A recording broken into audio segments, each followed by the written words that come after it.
Welcome to the Path of Least Resistance, episode 15. This is the 5.5 star weekly nightmare versus Lissandra, and we're going to be using Lillia. I do have a couple of the constellations on her. One is the Star of Bounty for 10 extra Nexus health.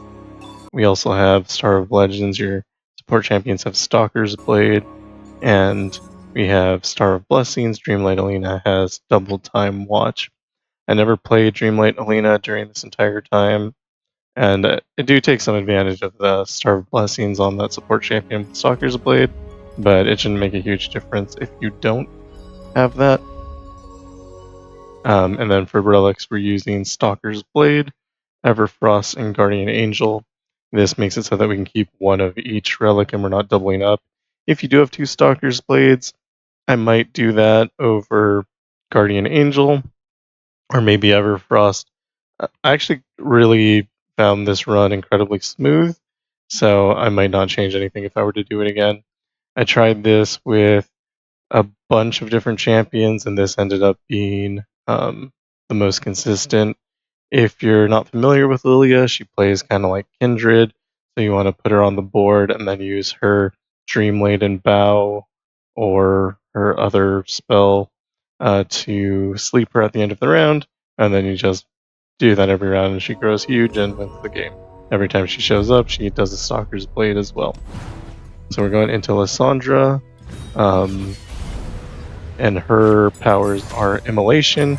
At round end, you do 2 damage to all of your units, and she has Nox Cry in Arena, which there's a Nox Cry in Arena on the board. So their strongest enemy will attack your weakest enemy, and I found the combination of those two really hard to play a lot of champions into it, but Lillia can dodge all of that by sleeping her units. So here for the first power, we do find Share the Bounty, which I take, and that's when you target an ally with a single target spell, copy it on the weakest ally. This isn't necessary, but it was really, really, really nice. It definitely made more impact in the run than that extra Stalker's Blade on my support champion, and if you got the opportunity, I would take it. It was really good. You shouldn't need it though. You go for something like Enfeebling Strike instead, or Trifarian Might. Anything like that would be good. So to start with, we're gonna always try to keep Lillia in hand, as she is one of the champions where you do need to be playing her. Her deck revolves around her. If you're not playing her, you're losing the game, basically. And yeah, so make sure you have her in hand. A lot of the times I end up saving mana here on round 2. That's going to be a thing that I do commonly. And we're going to play Lillia on round 3. She's going to stun something and strike the weakest. And then we'll make decisions on how to block based on whatever's left. So in this case, there's a lot going on here. Blooming Bud is her spell, and that gets reducing cost by 1 every turn. And if you don't have one in hand, she creates one in hand. So here I decide to block, and I see that if I use Blooming Bud, I'm actually going to end up taking more damage than if I don't. So I just let Lillia die, and then the Guardian Angel comes up. When it comes back, we strike the weakest enemy, and then we also stun the strongest enemy. So that saves us the damage there, and then we put her to sleep before the end of turn triggers can hit. So that would be their strongest enemy hitting our weakest ally, and then also our allies all taking 2 damage. So like I said, the whole trick to this is that Lillia can just dodge all of the bad effects that happen in this run. There are a lot of animations though, because you're playing a lot of things, a lot of spells, and I have the copy on them, so there are a lot of animations. One thing you can do is put her to sleep and then re-summon her while she's a landmark. She doesn't count as in play, you can just summon a second copy, and that's how you get into chains of using her. And then at the end of round, if they're both asleep, you'll get the 2 effects of the strike and the Everfrost stun at round start. And so on this guy, you can see he's already out of cards. And then it's just a matter of waiting him out, basically.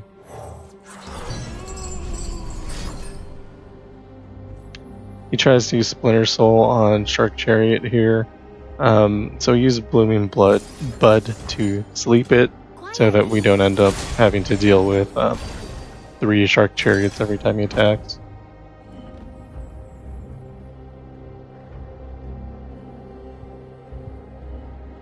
And here, if you have the epic power that I have, you need to make sure you're not targeting the weakest ally, because if you do, it'll just target them twice. So you need to target a different ally, otherwise you won't get the effect. And here I decide it's fine for these 2 units to take some damage.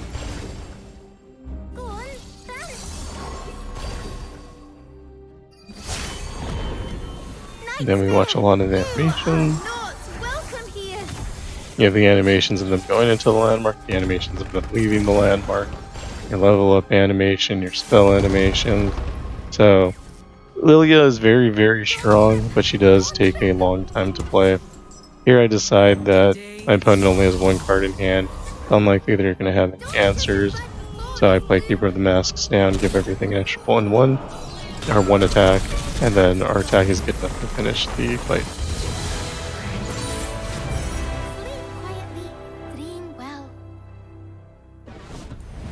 That's kind of how everything's going to look. Like I said, this run was incredibly smooth. I decided to take the flight here just because it's a kind of low cost blocker. I would have preferred if it was a 1 cost instead of a 2 cost, but you know, get what you get. Here I decide that I don't like any of the champions here, so I re-roll. And I decide that I don't want to spend an extra re-roll here, so I end up taking Samira. Samira has Excavator's Charge, which means every time we play a card, she's going to get an extra 1/1. I also feel like her normal power of the rally up usually ends when you get the rally token. Her power, her champion power, resets when you get the rally token. But if we put her to sleep, then that never happens. And then we take Jagged Butcher here, because Jagged Butcher is much easier than the other option. And again, we're just not playing cards until round 2, so we can drop Lillia. And we're going to put her to sleep.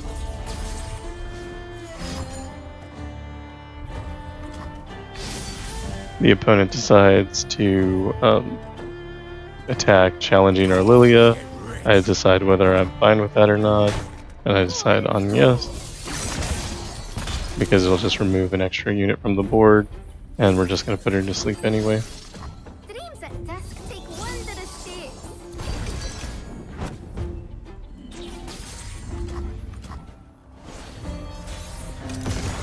And already we have like a pretty commanding lead. We have the battlefield. So I decided to stall here to take advantage of Samira's plunder ability, or not plunder ability, but her Stalker's Blade ability. As you can see, it doesn't really matter, but I don't know. Like, you may as well, right? And here I use Dream-Laden Bow on Samira instead of on Lillia. On Lillia, it would put them both to sleep, and that would have been better.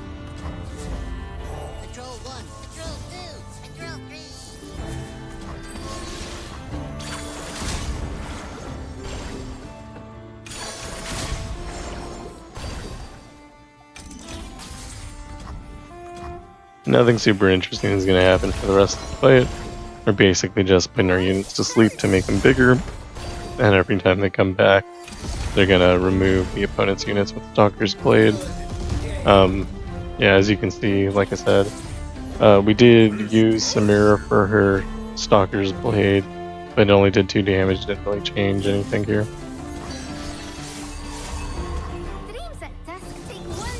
And then you can see that we're putting Samira to sleep just to get her closer to her level up.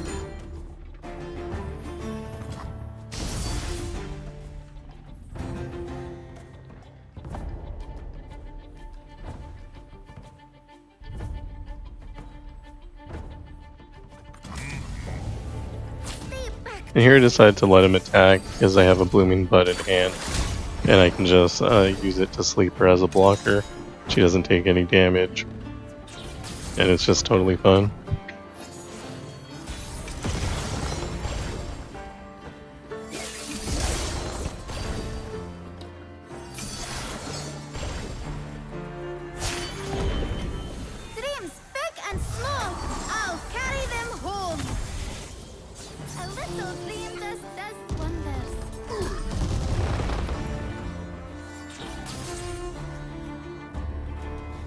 And we watch some more animations, and then we're ready to take our attack here.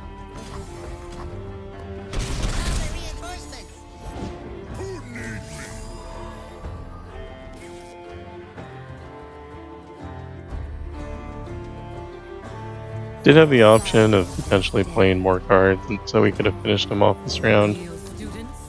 I think I was afraid that he would have put up a lot of defense because he still has a lot of cards in the hand. He doesn't end up doing that.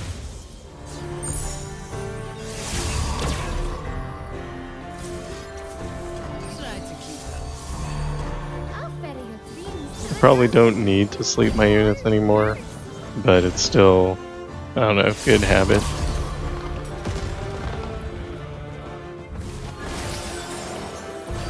And we're just waiting for animations to finish.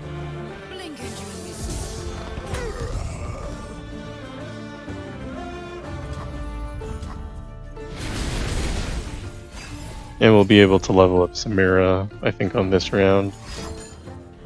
And then when we do that, we'll get the rally token. I'll be able to attack and just win the game.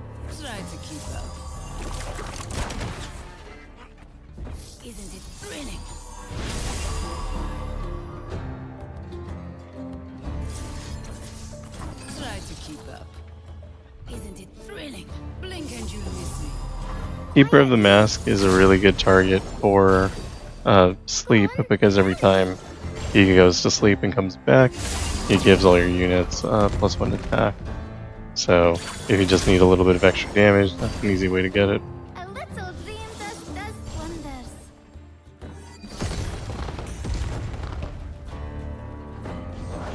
You gotta leave the vein and see the ocean. The balance will. Back off, bud.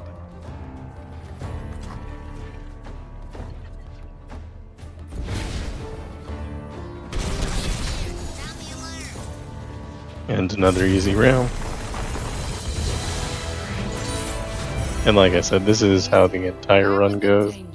Nothing exciting is going to happen the entire time.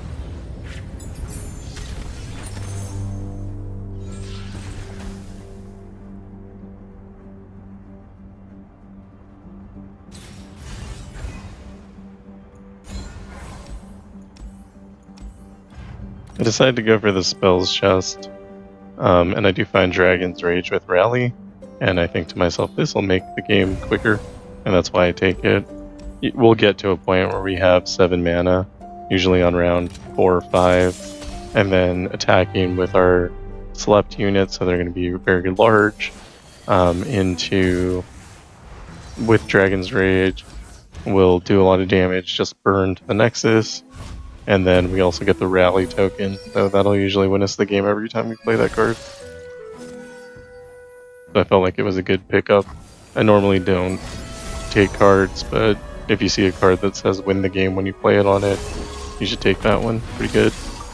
Then we do decide to go to Squeaker. I think I decided the other option was probably more dangerous. And there are a few things that you have to worry about here. When he plays his 3rd Mecha Yordle, he gets a Trumpeter, I think, on the board. And that comes out at like a 15/15 overwhelm. So, yeah, if you don't have a solution for that, it's not good. But we do have a solution. So no problem. Same gameplay pattern. Play Lillia, sleep, use her as a blocker, sleep her. She comes back up, clears the entire board. Yeah, pretty good. Excel at making heads turn and roll.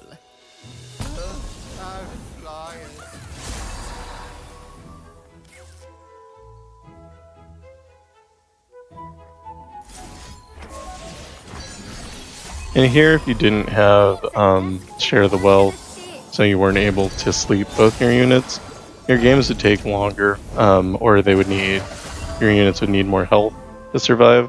You might need to use a different method to put them to sleep. Lillia can usually sleep like 2 units per turn, probably, without too much trouble. So like in this instance, I could use the landmark that I played to sleep another unit if I didn't have the copy spell. But if you can get the copy spell, do get the copy spell. It's really good.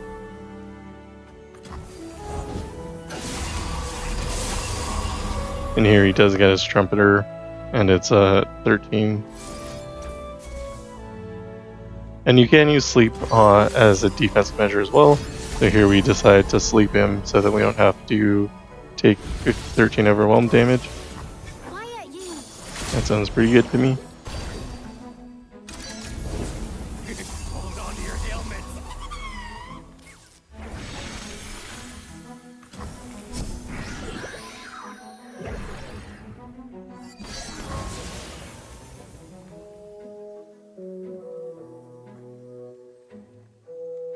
They give me the option to end a turn, and a lot of times if there's a lot of danger on the board, you're going to want to take that. Oh my! Look how colorful you are today.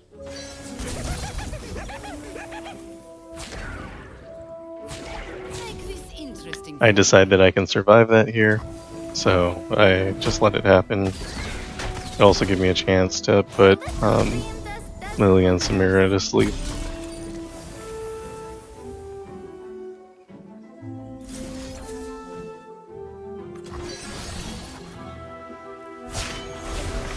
Just when you thought you'd seen it all. Blink and you miss me. Isn't it thrilling? I'll ferry your dreams to the garden.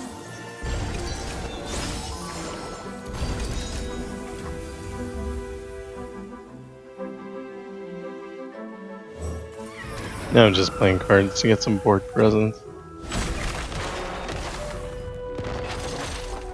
There, it's a bad idea because Nox Cry Arena, which I probably forgot about because we haven't been hit by it. And small, I'll carry them home. Go on, And Lillia does level up here. As soon as Lillia levels up, you can, Try to keep up. when you sleep something, it immediately wakes up. So you can get a lot of the effects happening on repeat here. don't judge a bud before And since their last unit is stunned, we just take an attack. We have Dragon's Rage in hand, so we'll be able to use that to deal at least 13 damage to the enemy My Nexus. kind of girl. Gorgeous and deadly. Blink and you miss me.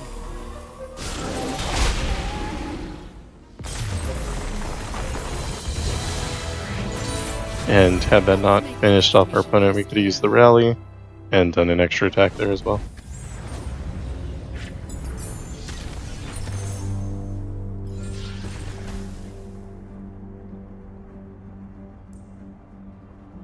I take Woodland Keeper here because it seems like the best card of the bunch, but I'm not happy with any of the options.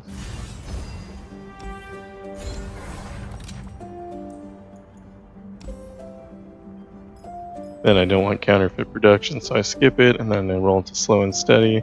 I decide that I don't want more animations, and we're doing fine.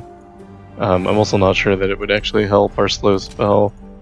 Can't be cast twice on the same unit. And then since I didn't want Moonlight Keeper in my hand, or as a pick for the battle rewards, I decided to get rid of it. Then we go into Howling Abyss. Howling Abyss caused me a lot of trouble on some of the other runs that I was doing.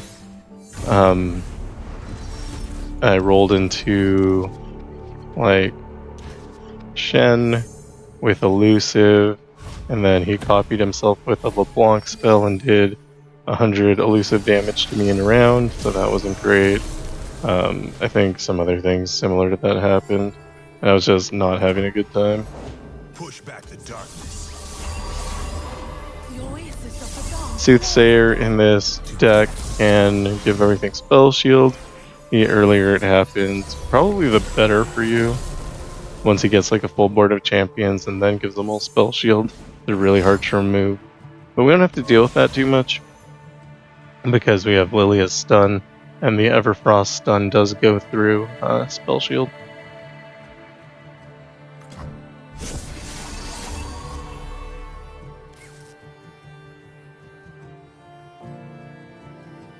And then I'm carefully considering what I want to do, and ultimately it just comes down to doing the same thing that I've been doing the entire Come any closer.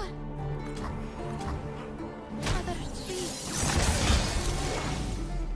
Lovely. which is play Lillia, put her to sleep. I'll ferry your dreams to the garden. Leveled up Lucian with double attack kind of scares me because if we kill one of them, he'll get rally, but we also have stun, so it's not that bad.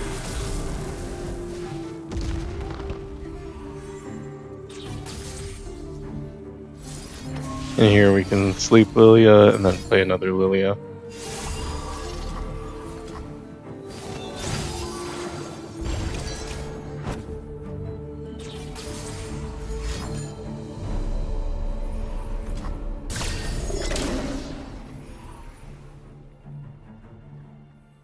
Dreams bloom where hope takes root.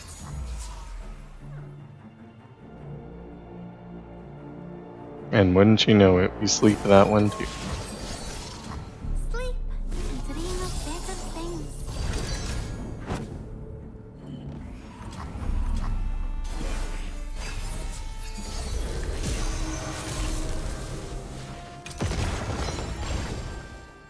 Go on, dance. A little dream does.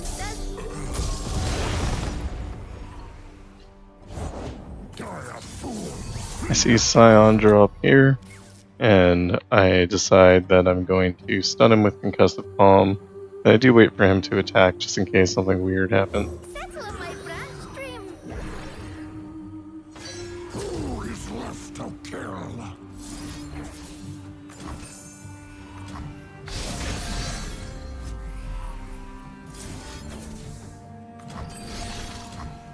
An interesting thing with sprite lanes, considering that they're part of the deck, and like kind of an integral part of the deck, is that when they wake up from this sleep, they die because they don't actually have stats, they just have spirit, and I guess the spirit doesn't factor in until after they come back to life. I don't think it used to be that way, but I might be wrong. Either way, I do learn here that the sprite lanes die when they come out of their landmark. Welcome here. Go on, dance.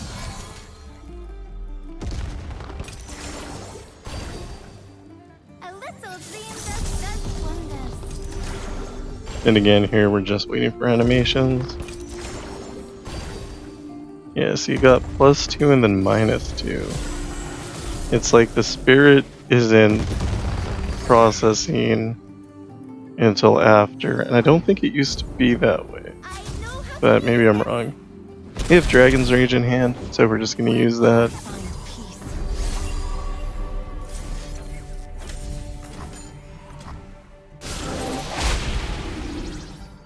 And then whatever they play, it doesn't matter because we're just gonna attack. I am here. don't trip. They can't block 2 units, and either of those units that go through will win this the game. So for Lillia, the play pattern is very easy. Basically what you're optimizing is your animation time.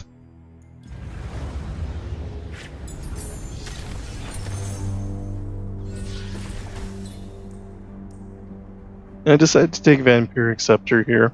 Focusing Crystal might be better, but I feel like Vampiric Scepter gives me the option to take damage later if I need to, and I prefer that.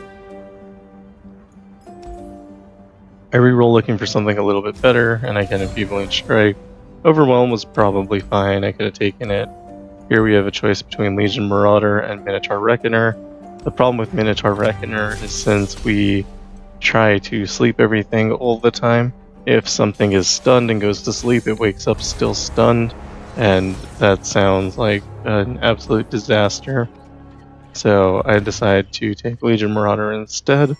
Legion Marauder will play a full board pretty quickly, and every time they attack, they get +1/+1 for each one that attacks. So they end up pretty beefy. They also come with Deathless, which makes them harder to remove. And for that reason, I keep Concussive Palm in hand. But the play pattern, of course, the same. We wait until we can play Lillia, and then we play Lillia, and then we sleep Lillia. Sometimes we block with Lillia first. I think this is going to be one of those times.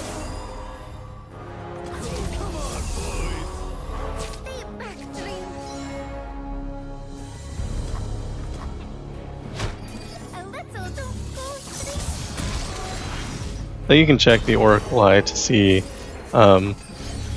what's going to get stunned from your Guardian Angel Everfrost, and the good habit to get into. So there, I figured out that I could just stun everything if I took that death, and so I did. And as you can see here, we're removing one Legion Marauder, but it comes right back, and so there's 5 Legion Marauders worth of hit points that we have to remove right here. And I decided to not deal with it and just put Lillia to sleep. Probably would have been fine to take an attack there. They didn't have anything that could have stopped it. They probably would have blocked it with one of them, and it would have procced the Deathless version, but whatever. Doesn't really matter. Just play Lillia again, and we'll sleep that one too.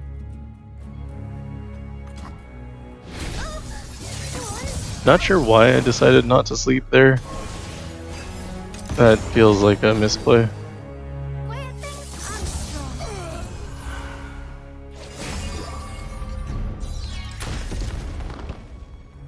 I think I was saving mana so that I could use the Dragon's Rage that I picked up.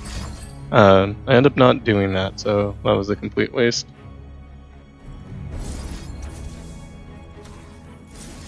But having that extra mana does allow me to use Concussive Palm, which isn't bad.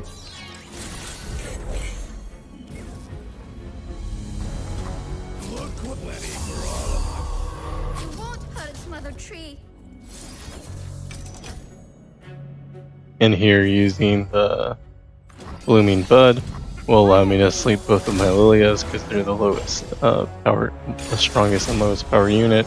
If you didn't have that here, you would lose one of them, but still probably be fine overall. Courage masks the heart from fear.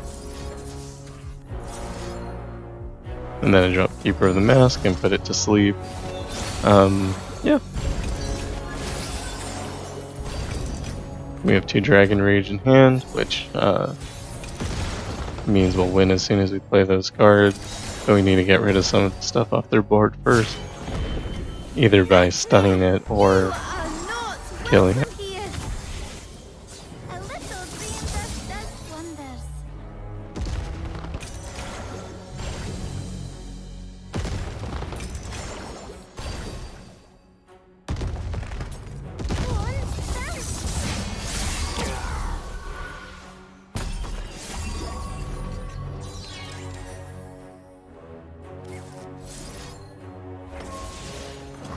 And since Lillia is leveled here, when we put her to sleep, she'll come right back. And this only works if you have 2 on the board. If you only have 1 on the board and you put her to sleep, then her level of power stops working, which it seems like that should be obvious, but sometimes I forget.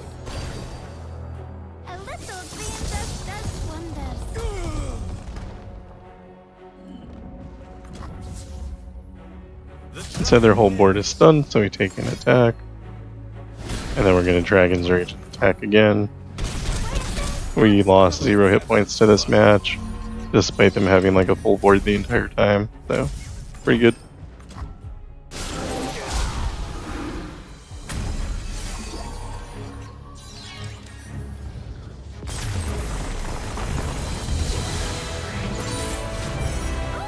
Are they afraid of us?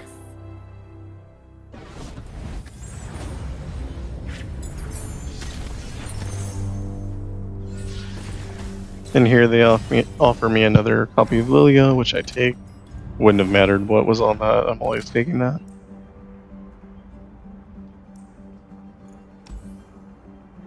There's another copy of Share the Bounty, but I don't want it. I take Titanic Wake. I figure at some point, the things that I'm sleeping will get up to 8 power, and as soon as that happens, I'll get +8/+8 every time they get resummoned. I take Wrought Colossus over Dark Lord Inquisitor because I think that it'll be easier to control, because the other one works on landmarks, and at least here I'll know what is in front of me at all times. They also tend to like power up a single unit. That doesn't actually end up happening here, so maybe I'm wrong about that. But I feel like generally speaking, they try to put a lot of buffs into one unit, and then if you can control that one unit, then you're fine. And since we're using Everfrost, we're really able to control that unit. I'll give you a corpse. Close your eyes and dream with me. And the play pattern, of course, remains the same. They don't attack there, and I'm not sure why. I was waiting for the attack, and then I was going to sleep with Lillia, and yeah, I don't know why that didn't happen. I think that happens a couple times during this fight. Yeah. I know the AI is weird, but that seems out of character even for the AI here. Maybe they're afraid of losing a unit to the Stalker's Blade on Guardian Angel. I'm not sure. Here I miscount my mana, and I'm not able to play a second Lillia, but I do sleep Samira anyway.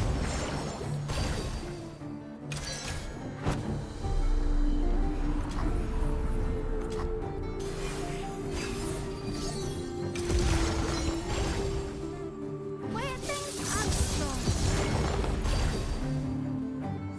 It just snapped.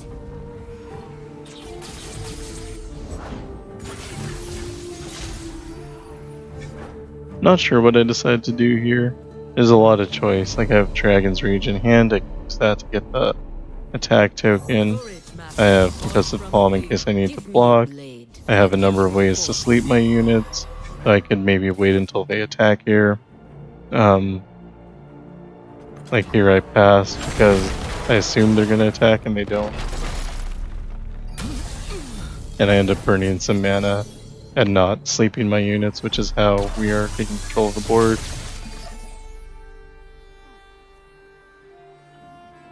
But if I had slept them and they attacked then, that would have been a disaster, so...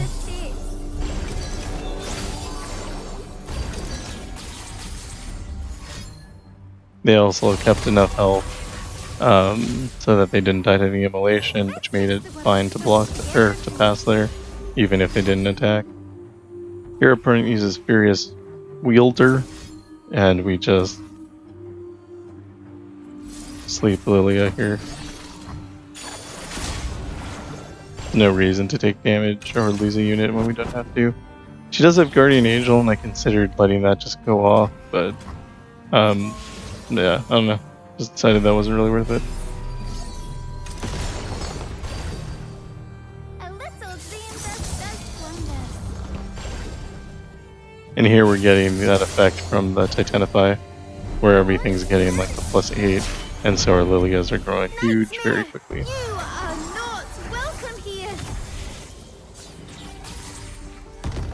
Lorraine.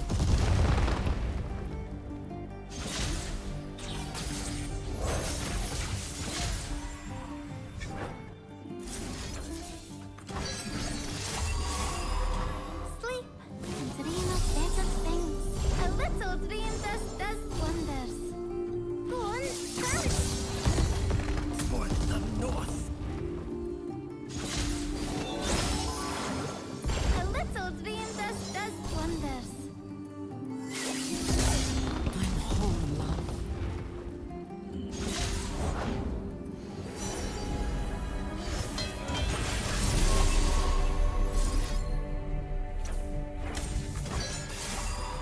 And we use Dragon's Rage to get our rally. If you don't have that, What would I do with this is going to take a little bit longer. if you don't have, Stalker's Blade on your support champion, it's going to take a little bit longer.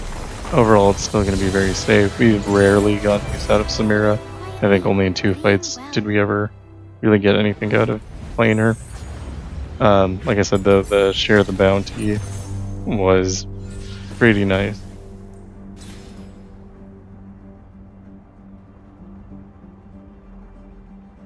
Here, I'm considering taking Elegant Edge, and I probably should have. I don't because it has Capture on it.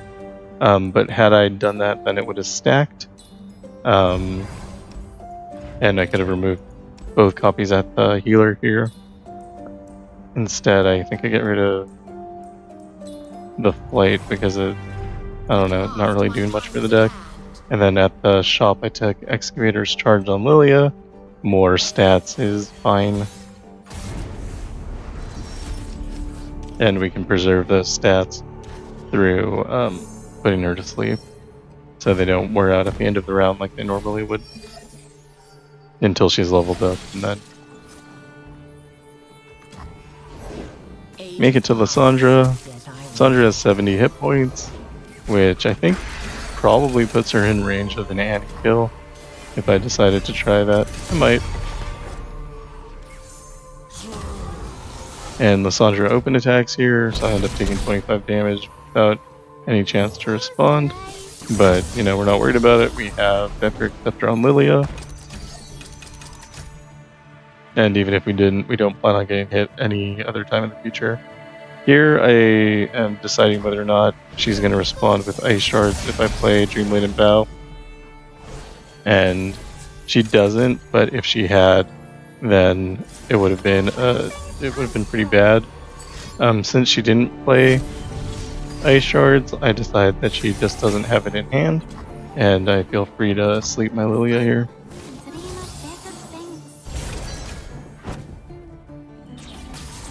We do get hit with Frostbite, which means when she comes back, she's still going to be frostbitten. But we do have second Lillia, so we're not super concerned about it. Here, I think I decided to play Spritelings just to check to see. No, I decided to go with Elegant Edge.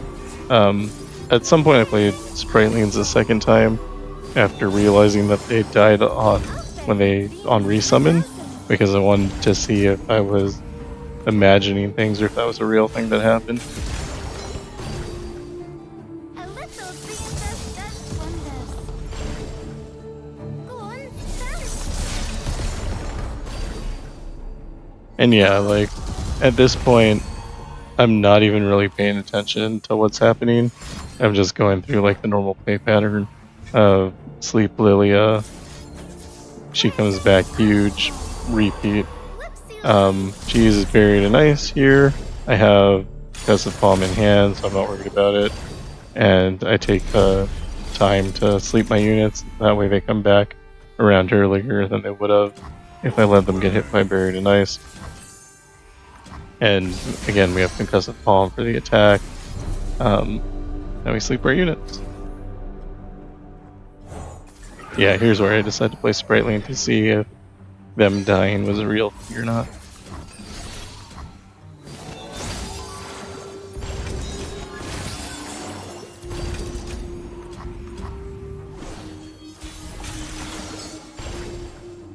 Honestly, at this point, I forgot who I was fighting. We have such stellar control of the board that it doesn't matter at all. Nothing that Lissandra can do here is threatening at all. Our units are huge, so they're not in peril from Buried in Ice. They could get hit with Entomb, but if they do, we just sleep them. And they could get hit with Buried in Ice. Same thing, we just sleep them.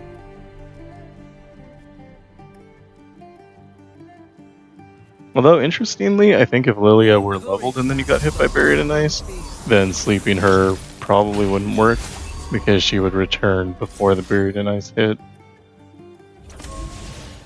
Where things are strong.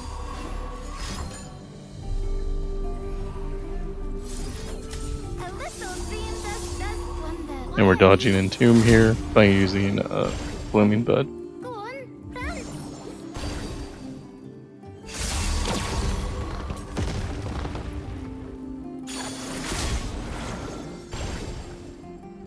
little dream does wonders.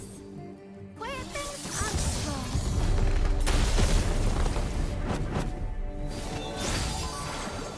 Go on, dance.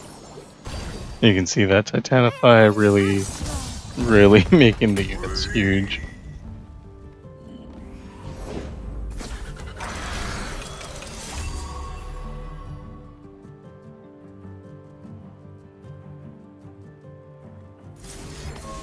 A little dream does wonder. I'll ferry your dreams to the garden. Where things are strong.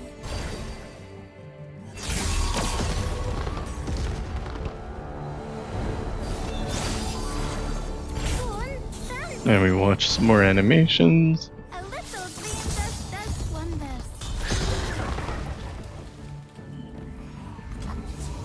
And we take a nice stack, finish off the game. Like I said, I tried this with a bunch of champions. Tom Kench, Yasuo. Yasuo I misplayed, and one round I didn't draw him, and that made me sad, so I decided to try something else. I tried it with Kindred. Kindred doesn't have enough hit points to survive the annihilation, so you can't really get to printing her very well. Or them, whatever it is. But Lillia was, it was so good. And we get our Silver Star Vessel. And inside a Noxus Star Crystal. So, easy run. I think this is a really good Path of Least Resistance run because it worked out. It was nice. There were no problems, and everything was just great. And then didn't have the frustration that I felt with any of the other champions I was using.